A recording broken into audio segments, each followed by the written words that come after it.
JBN news కి స్వాగతం. నా పేరు శాలిని. ముందుగా బులెటిన్ లో ముఖ్యాంశాలు.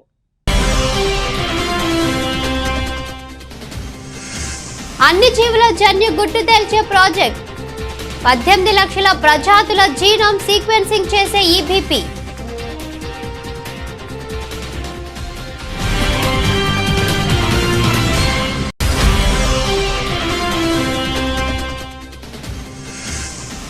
రసవత్తరంగా యూపీ అసెంబ్లీ ఎన్నికలు. 2 పార్టీలతో పొత్తు ఖరారు చేసుకున్న కమల దళం.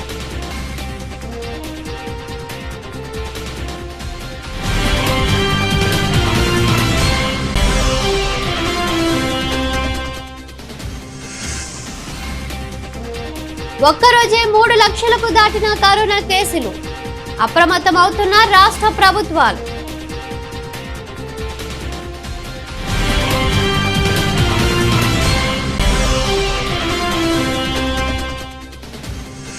ఏపీలో యుద్ధ ప్రాతిపదికన డిజిటల్ లైబ్రరీలు. వైశాఖ్ డిజిటల్ లైబ్రరీలపై సమీక్షలో సీఎం వైఎస్ జగన్.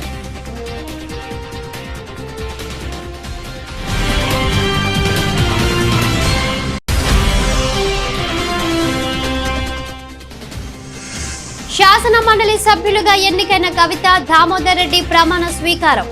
ఎమ్మెల్సీలుగా ప్రమాణం చేయించిన ప్రోటెం చైర్మన్ జాఫ్రీ.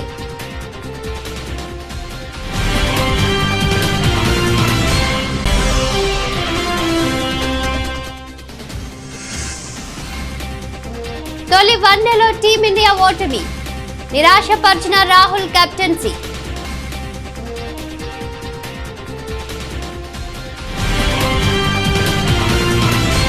ప్రపంచంలోని ప్రతి సంక్లిష్ట జాతి జన్యువుల లోగుట్టును విశదీకరించే భారీ ప్రాజెక్టు పూర్తయితే జీవశాస్త్రంలో సంచలనాలు చూడవచ్చని శాస్త్రవేత్తలు అభిప్రాయపడుతున్నారు. 10 ఏళ్లలో దాదాపు 18 లక్షల స్పీసీస్ జీనోమ్ సీక్వెన్సింగ్ చేసే ద ఎర్త్ బయోజినోమ్ ప్రాజెక్టుకు 2018లో శ్రీకారం చుట్టారు. ఈ ప్రాజెక్టు లక్ష్యాలు, పురోగతి తదితర వివరాలను మంగళవారం సైన్స్ జర్నల్స్ లో ప్రచురించారు. ఈ ప్రాజెక్టు పూర్తయితే ఇంతవరకు జరిగిన బయోలాజికల్ రీసెర్చ్ రూపురేఖలు మారుతాయి. ఈ ప్రాజెక్టులో 22 దేశాలకు చెందిన 44 సంస్థలు పాలు పంచుకుంటున్నాయి. సుమారు 5,000 మంది శాస్త్రవేత్తలు ఈ ప్రాజెక్టు కోసం పనిచేస్తున్నారు. ప్రాజెక్టుకు దాదాపు $470 కోట్ల వ్యయమవుతుందని అంచనా. సంక్లిష్ట జీవులు ఎలా ఉద్భవించాయి, జీవ వైవిధ్యత ఎలా మనుగడ సాగిస్తోంది తదితర ప్రశ్నలకు సమాధానాలు ఈ ప్రాజెక్టుతో లభిస్తాయని అంచనా. హ్యూమన్ జీనోమ్ సీక్వెన్సింగ్ ప్రాజెక్టు ప్రేరణతో 2016లో ఈబీపీని ప్రతిపాదించారు. 2018 నవంబర్లో అధికారికంగా ప్రారంభించారు. ప్రతి కుటుంబం టాక్సానమీలో ఫ్యామిలీ నుంచి కనీసం 1 జీనోమ్ సీక్వెన్సింగ్ ను తొలి దశలో పూర్తి చేయాలని సంకల్పించారు. రెండో దశలో సుమారు 1.8 లక్షల జాతుల సీక్వెన్సింగ్ చేస్తారు. మూడో దశలో అన్ని జీవుల సీక్వెన్సింగ్ పూర్తవుతుంది. ఏకకణ జీవుల నుంచి మానవుల వరకు భూమిపై ఉన్న అన్ని జీవుల జీనోమ్ సీక్వెన్సింగ్ ఈ ప్రాజెక్టులో పూర్తి చేస్తారు. అంటే దాదాపు ప్రతి ప్రాణి జన్యుగుట్టును ఈ ప్రాజెక్టు బహిర్గతం చేస్తుంది. దీనివల్ల భవిష్యత్తులో వైద్య, ఫార్మా రంగాల్లో ఊహించని పురోగతి సాధించవచ్చని పరిశోధకుల అంచనా.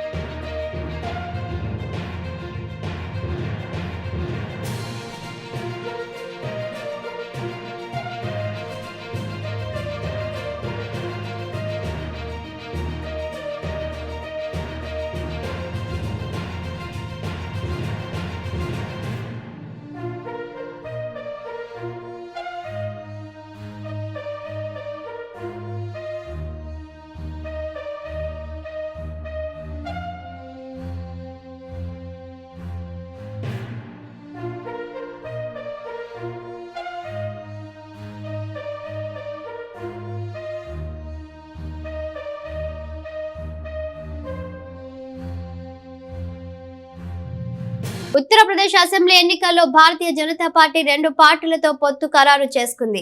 ఆప్నాదల్ నిషాద్ పార్టీతో పొత్తు పెట్టుకున్నట్టుగా బీజేపీ జాతీయ అధ్యక్షుడు జేపీ నడ్డా బుధవారం ప్రకటించారు. ఈ 2 పార్టీలకు వెనుకబడిన వర్గాల నుంచి మద్దతు ఉంది. యూపీ అసెంబ్లీ ఎన్నికల్లో 3 పార్టీలు కలిసికట్టుగా పోరాటం చేస్తాయని నడ్డా విలేకరుల సమావేశంలో చెప్పారు. ముఖ్యమంత్రి యోగి ఆదిత్యనాథ్ ప్రభుత్వం శాంతి భద్రతలు, పెట్టుబడులు, సామాజిక అభ్యున్నతిలో మంచి పనితీరును కనబరుస్తోందని చెప్పారు. త్వరలోనే సీట్ల సర్దుబాటు పూర్తవుతుందని తెలిపారు. ఈ సమావేశంలో పాల్గొన్న ఆప్నాదల్ చీఫ్ అనుప్రియ పటేల్, నిషాద్ పార్టీ అధినేత సంజయ్ నిషాద్లు మోదీ ప్రభుత్వం ఓబీసీల ప్రయోజనాల కోసం పనిచేస్తుందని కొనియాడారు.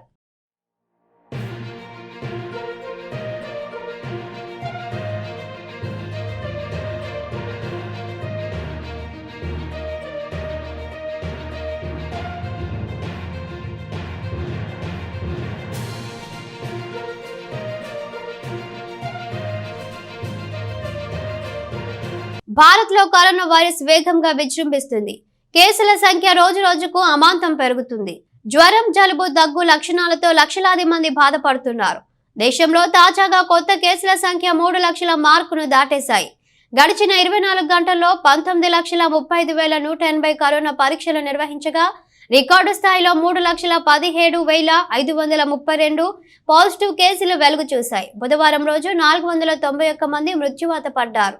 కిందటి రోజుతో పోలిస్తే 12% ఎక్కువ నమోదయ్యాయి. దేశంలో 8 నెలల తర్వాత రోజువారీ కేసులు 3 లక్షలు దాటడం ఇదే తొలిసారి. చివరిసారిగా సెకండ్ వేవ్ సమయంలో గతేడాది మే 15న 3,11,077 రోజువారీ కేసులు నిర్ధారణ అయ్యాయి. పాజిటివిటీ రేటు 15% నుంచి 16.41% పెరిగింది. ఈ మేరకు కేంద్ర వైద్య ఆరోగ్య శాఖ గురువారం హెల్త్ బులెటిన్ విడుదల చేసింది. దీంతో మొత్తం కేసుల సంఖ్య 3.82 కోట్లకు చేరింది. ఇప్పటి వరకు 4,87,693 మంది ప్రాణాలు కోల్పోయారు. మరోవైపు దేశంలో ఒమిక్రాన్ బాధితుల సంఖ్య 9,287కు పెరిగింది.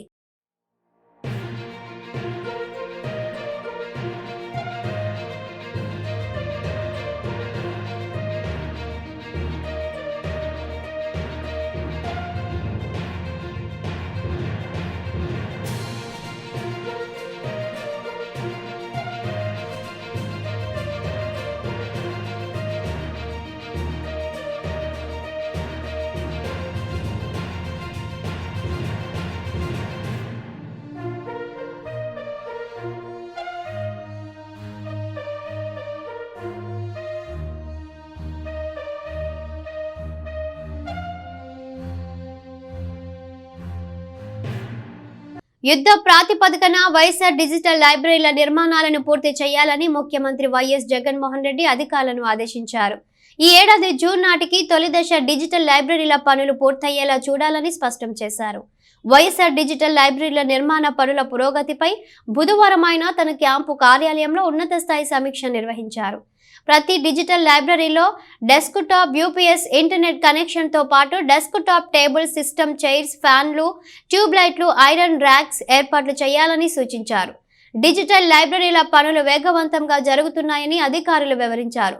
ఫేజ్ 1లో మిగిలిపోయిన డిజిటల్ లైబ్రరీల నిర్మాణాలను ఫేజ్ 2లో కవర్ అయ్యేలా చూడాలని సీఎం ఆదేశించారు. తద్వారా రాష్ట్ర వ్యాప్తంగా డిజిటల్ లైబ్రరీలు ఏర్పాటు చేసినట్లవుతుందని, ఇంకా మొదలు కాని చోట్ల పనులు వెంటనే ప్రారంభించాలని చెప్పారు. కంప్యూటర్లు, ఇంటర్నెట్ కనెక్షన్, ఇతర మౌలిక సదుపాయాల ఏర్పాటుకు సంబంధించిన పనులపై మరింత ధ్యాస పెట్టి త్వరితగతిన పూర్తి చేయాలన్నారు. డిజిటల్ లైబ్రరీల నిర్మాణంతోనే వర్క్ ఫ్రం హోం సులువవుతుందని పేర్కొన్నారు. ఫేజ్ 1లో 4,530 గ్రామాల్లో ఏర్పాటవుతున్న డిజిటల్ లైబ్రరీలకు అవసరమైన నెట్ కనెక్టివిటీ ఫిబ్రవరి 2022 నాటికి పూర్తవుతుందని అధికారులు వివరించారు. ఈ సమీక్షా సమావేశంలో సైన్స్ అండ్ టెక్నాలజీ, విద్యుత్ శాఖ మంత్రి బాలినేని శ్రీనివాసరెడ్డి, సిఎస్ డాక్టర్ సమీర్ శర్మ, వివిధ శాఖల ఉన్నత అధికారులు పాల్గొన్నారు.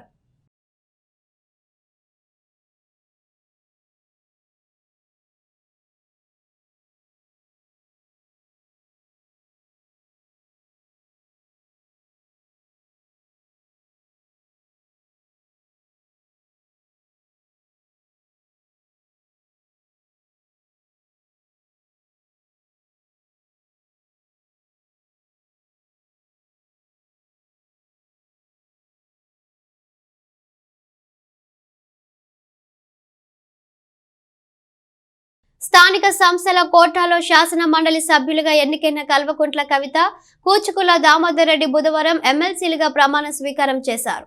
శాసన మండలి చైర్మన్ ఛాంబర్లో జరిగిన కార్యక్రమంలో కవిత దామోదర్ రెడ్డితో ప్రొటెం చైర్మన్ అమీనుల్ హసన్ జాఫ్రీ ప్రమాణం చేయించారు. కోవిడ్ నేపథ్యంలో కొద్ది మందిని మాత్రమే ప్రమాణ స్వీకార కార్యక్రమానికి ప్రొటెం చైర్మన్ ఛాంబర్లోకి అనుమతించారు. కవిత ప్రమాణ స్వీకారం నేపథ్యంలో ఉమ్మడి నిజామాబాద్ జిల్లాకు చెందిన పలువురు ఎమ్మెల్యేలు శాసన మండలికి తరలివచ్చారు. ఎమ్మెల్సీలుగా ప్రమాణం చేసిన కవిత దామోదర్ రెడ్డికి protem chairman Aminul Jafri, assembly కార్యదర్శి డాక్టర్ నరసింహాచార్యులు శుభాకాంక్షలు తెలిపారు. నూతన సభ్యుల ప్రమాణ స్వీకార కార్యక్రమంలో శాసనసభ వ్యవహారాల శాఖ మంత్రి వేముల ప్రశాంత్ రెడ్డి, హోంమంత్రి మహమ్మద్ అలీ, సత్యవతి రాథోడ్ పాల్గొన్నారు. ఎంపీలు సురేష్ రెడ్డి, బీబీ పాటిల్, ఎమ్మెల్సీలు ఎంఎస్ ప్రభాకర్, పల్లా రాజేశ్వరరెడ్డి, గంగాధర్ గౌడ్, ఫరూక్ హుసేన్, వాణిదేవి, భానుప్రసాద్ రావు, ఎల్ రమణ, ఎమ్మెల్యేలు గణేష్ గుప్తా, గంప గోవర్ధన్, షకీల్ అహ్మద్, సంజయ్ సురేందర్, మాజీ ఎమ్మెల్సీలు శ్రీనివాస్ రెడ్డి, నారదాసు లక్ష్మణరావు, మాజీ మేయర్ బొంతు రామ్మోహన్ పాల్గొన్నారు.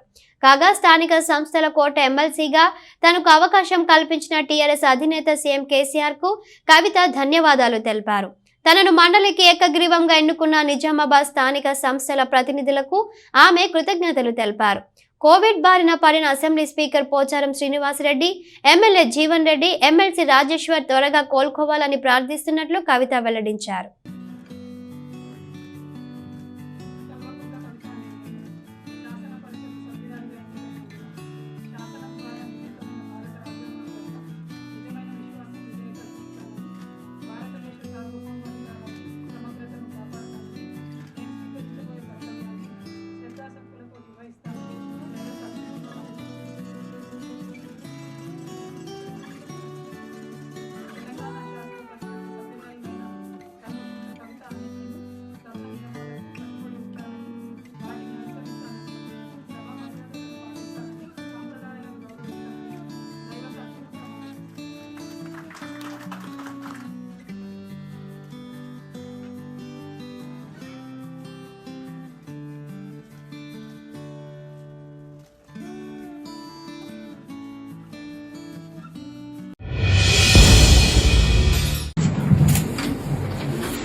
కె దామోదర్ రెడ్డి నేను శాసన పరిషత్ సభ్యునిగా ఎన్నికైనందుకు శాసనం ద్వారా నిర్మితమైన భారత రాజ్యాంగం పట్ల నిజమైన విశ్వాసం, విధేయత చూపుతానని, భారతదేశ సౌభాగ్యానికి కార్యానికి సమగ్రము కాపాడుతానని నేను స్వీకరించబోయే కర్తవ్యాన్ని శ్రద్ధాశక్తులతో నిర్వహిస్తానని దైవసాక్షిగా ప్రమాణం చేస్తున్నాను.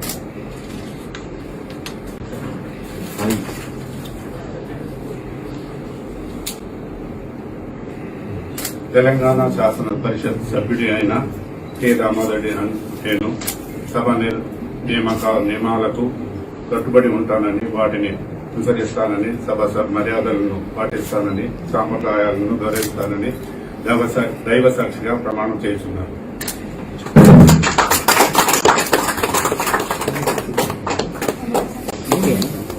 కర్నూలు జిల్లా నంద్యాల పట్టణంలో ప్రజలపైకి కారు దూసుకెళ్లిన సంఘటన చోటు చేసుకుంది. పట్టణంలోని వెంకటాచలం కాలనీలో రోడ్డుపై నడుచుకుంటూ వెళ్తున్న వారిపై అతి వేగంగా వచ్చిన కారు దూసుకెళ్లడంతో నలుగురికి తీవ్ర గాయాలయ్యాయి. వారిని వెంటనే నంద్యాల ప్రభుత్వ ఆసుపత్రికి తరలించారు. సీసీ ఫుటేజ్ ద్వారా అతి వేగంగా కారు నడిపిన వ్యక్తిని పోలీసులు గుర్తించి అతనిని అదుపులోకి తీసుకొని కేసు నమోదు చేసుకొని దర్యాప్తు చేపట్టారు.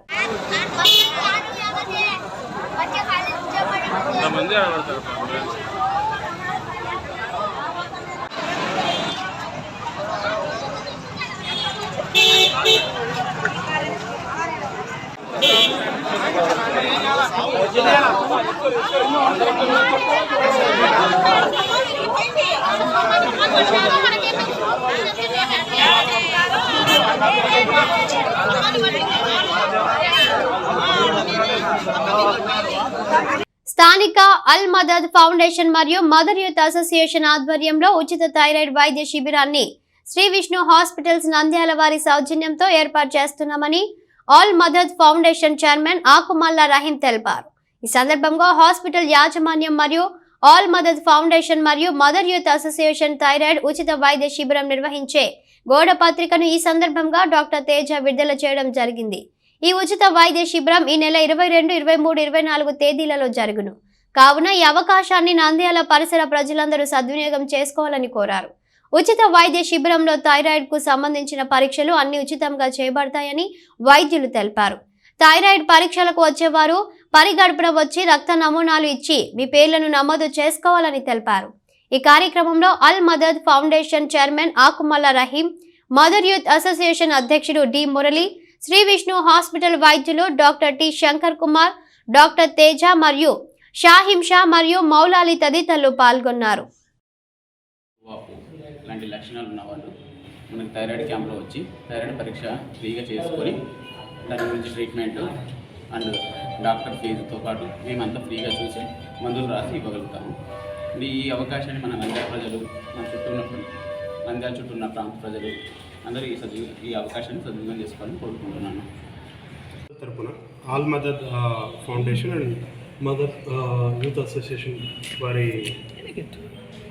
సహకారంతో ఉచిత థైరాయిడ్ వైద్య శిబిరాన్ని ఈ నెల 22, 23, 24 తారీఖుల్లో కండక్ట్ చేయడం జరుగుతుంది.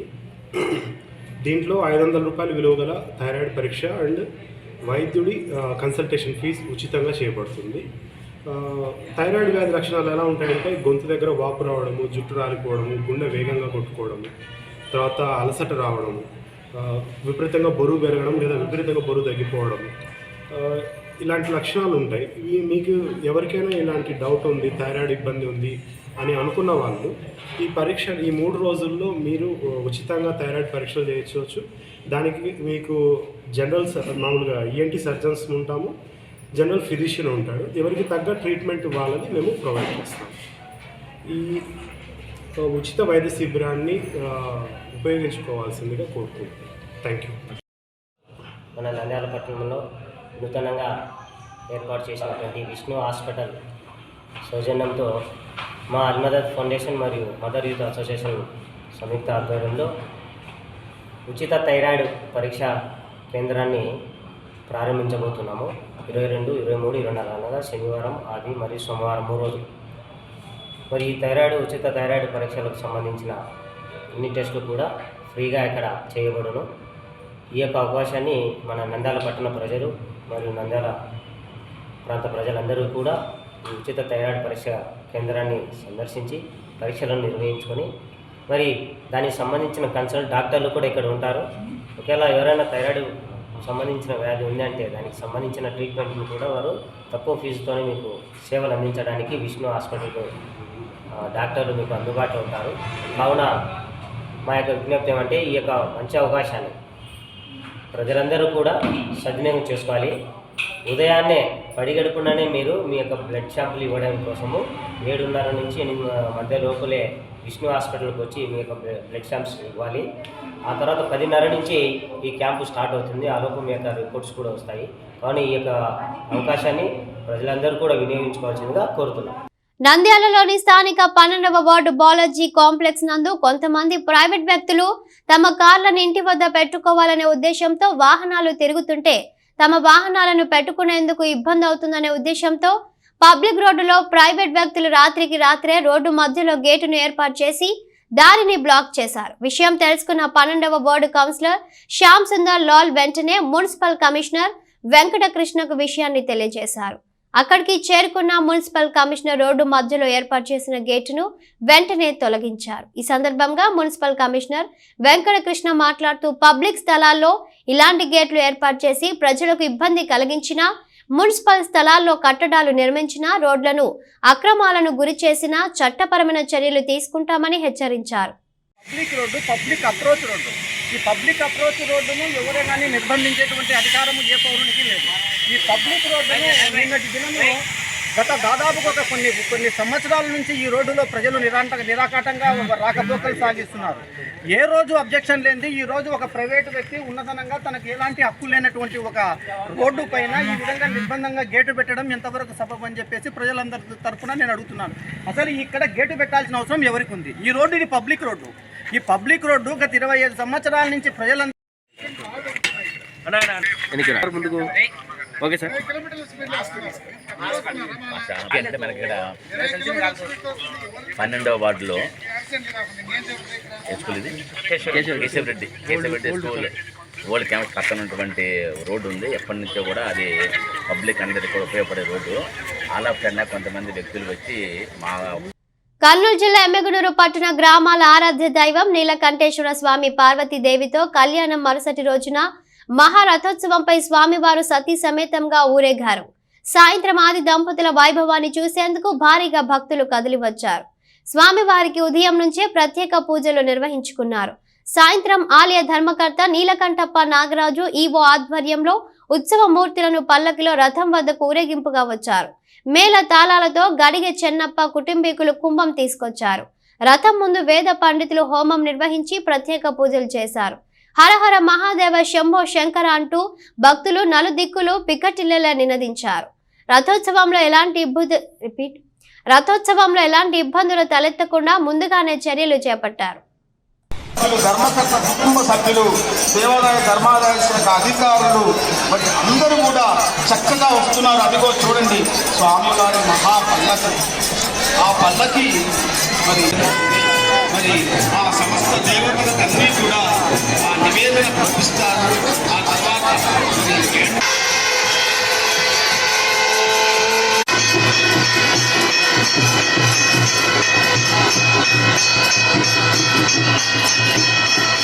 అనంతపురం జిల్లా తాడిపత్రి పట్టణంలోని భగత్ సింగ్ నగర్ కాలనీలో శుభోదయం తాడిపత్రి కార్యక్రమంలో భాగంగా తాడిపత్రి ఎమ్మెల్యే కేతిరెడ్డి పెద్దారెడ్డి తనయుడు హర్షవర్ధన్ రెడ్డి ఇంటింటికి వెళ్లి ప్రజా సమస్యలు అడిగి తెలుసుకున్నాడు. ఏమైనా సమస్యలు ఉంటే తన దృష్టికి తీసుకురావాలని సూచించారు. ప్రజలకు అన్ని ప్రభుత్వ పథకాలు అందేలా చేయాలని వాలంటీర్లకు సూచనలు ఇచ్చారు. ఈ కార్యక్రమంలో వైసీపీ నాయకులు, కార్యకర్తలు తదితరులు పాల్గొన్నారు.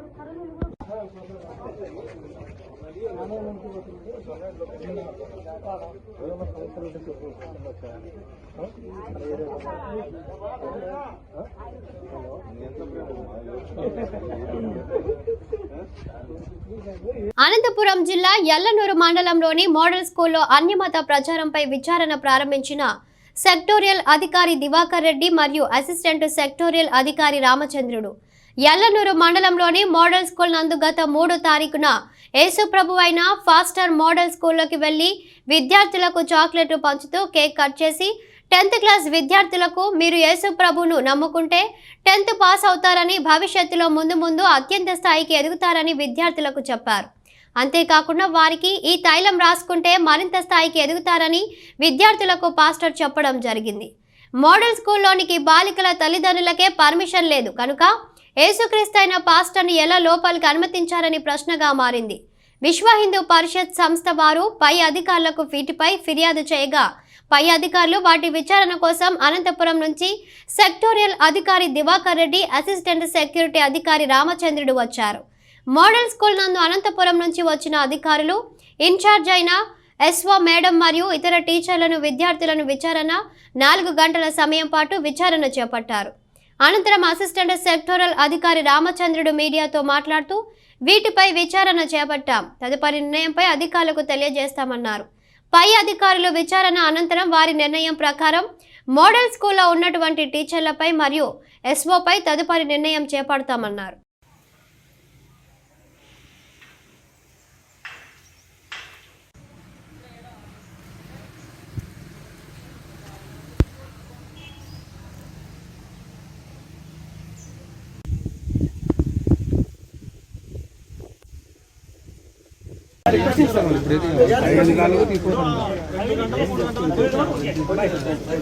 వీళ్ళ పై అధికారులతో మాట్లాడి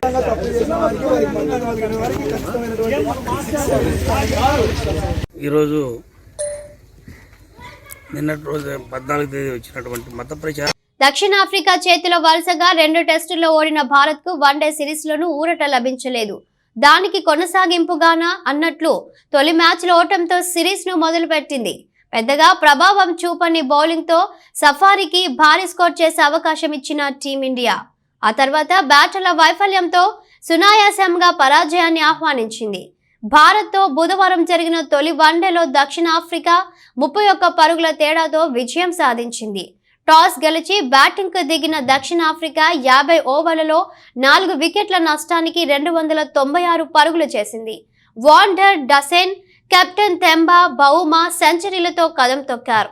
వీరిద్దరూ 4వ వికెట్ కు 30.4 ఓవర్లలో 204 పరుగులు జోడించారు.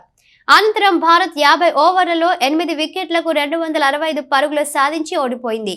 శిఖర్ ధావన్, విరాట్ కోహ్లీ, శార్దుల్ ఠాకూర్ అర్ధ సెంచరీలు చేశారు. ఇదే మైదానంలో రేపు 2వ వన్డే జరుగుతుంది.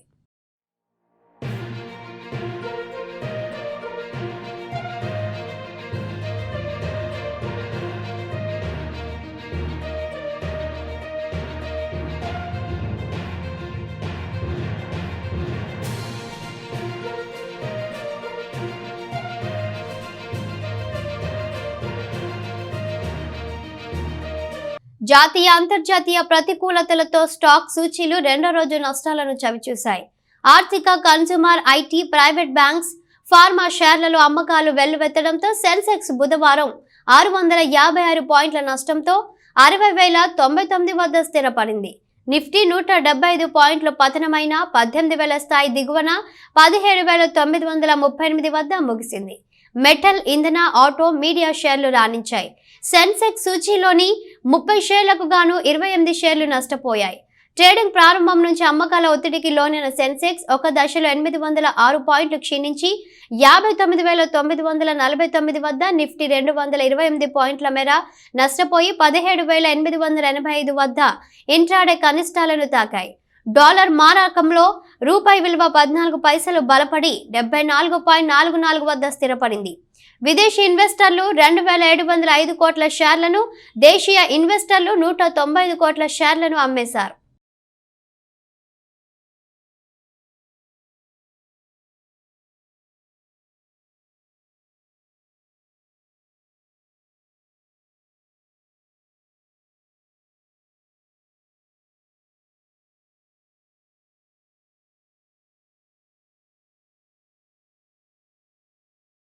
బులెటిన్ ముగించే ముందు హెడ్లైన్స్ మరోసారి.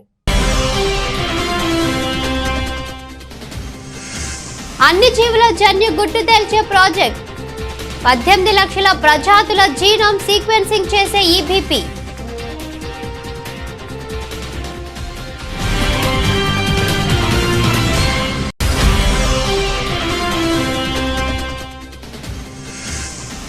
రసవత్తరంగా యూపీ అసెంబ్లీ ఎన్నికలు. 2 పార్టీలతో పొత్తు ఖరారు చేసుకున్న కమల దళం.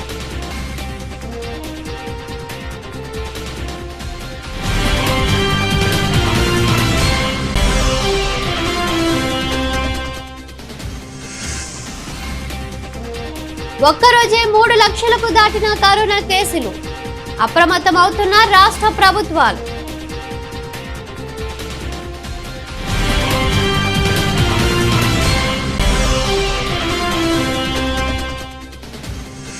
ఏపీలో యుద్ధ ప్రాతిపదికన డిజిటల్ లైబ్రరీలు. వైశాఖ్ డిజిటల్ లైబ్రరీలపై సమీక్షలో సీఎం వైఎస్ జగన్.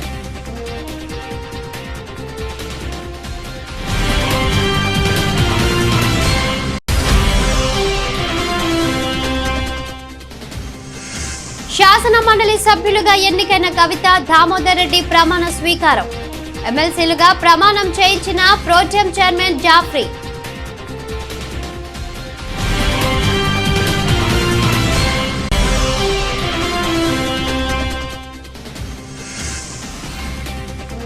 తొలి వన్డేలో టీమిండియా ఓటమి. నిరాశపరిచిన రాహుల్ కెప్టెన్సీ.